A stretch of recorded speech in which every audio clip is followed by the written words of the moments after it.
కోల్కతా ఆర్జికర్ హాస్పిటల్లో డాక్టర్పై అత్యాచారానికి పాల్పడి హత్య చేసిన నిందితులను ఉరితీయాలని కోరుతూ కోవూరు మండల జర్నలిస్ట్ మిత్రుల ఆధ్వర్యంలో బుధవారం పట్టణంలోని గాంధీ బొమ్మ విగ్రహం నుండి బజార్ సెంటర్ వరకు నిరసన ప్రదర్శన నిర్వహించారు.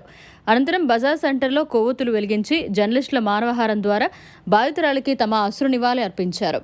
రాజకీయాలు మానుకొని కేంద్ర రాష్ట్ర ప్రభుత్వాలు స్పందించి హత్య చేసిన నిందితులను ఎలాంటి పరిస్థితుల్లో కూడా ఉపేక్షించకుండా కఠినంగా శిక్షించాలని జర్నలిస్ట్ మిత్ర బృందం డిమాండ్ చేసింది.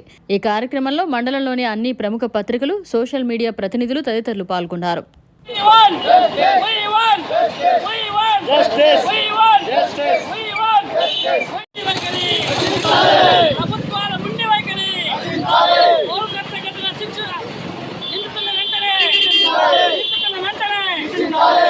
అటు పశ్చిమ బెంగాల్లో ముఖ్యమంత్రి మమతా బెనర్జీ నిందితులను పట్టుకోవడంలో విఫలమైంది. మరోవైపు కేంద్రంలో మోడీ సర్కార్ కూడా విఫలమైంది. దీంతో విధి లేక సుప్రీంకోర్టు జోక్యం చేసుకుని దీన్ని సుమోటోగా కేసులు స్వీకరించడం, ఈ దేశంలో వ్యవస్థలు ఎంత దెబ్బతిన్నాయో, ఎంత పూర్తిగా వైఫల్యం చెందాయో ఈ తార్కాణంగా తెలుస్తోంది.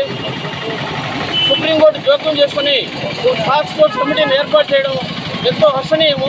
ఇకనైనా ప్రభుత్వ ఆసుపత్రుల్లో రోగులకు ప్రాణాలను కాపాడే డాక్టర్లని ప్రాణాలను తీయడం అత్యంత దారుణము. ఇలాంటి సంఘటన పునరావృతం కాకుండా కేంద్ర రాష్ట్ర ప్రభుత్వాలు గట్టి చర్యలు తీసుకోవాలని కోవూరు మండల జర్నలిస్ట్ తరఫున మేము ప్రత్యేకంగా కోరుతున్నాము. అత్యాచారం చేసిన నిందితులను ఇంతవరకు కేంద్ర రాష్ట్ర ప్రభుత్వాలు కనీసం అరెస్ట్ చేయలేదంటే ఎంత దారుణ విషయం ఇది.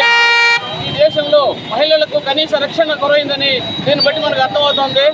ఇకనైనా కేంద్ర రాష్ట్ర ప్రభుత్వాలు స్పందించి వెంటనే నిందితులను కఠినంగా శిక్షించాలని కోవూరు జర్నలిస్ట్ మండలం తరఫున డిమాండ్ చేస్తున్నాం. మరిన్ని అప్డేట్స్ కోసం మన HN9 టీవీ ఛానల్ ని సబ్స్క్రైబ్ చేసుకోండి.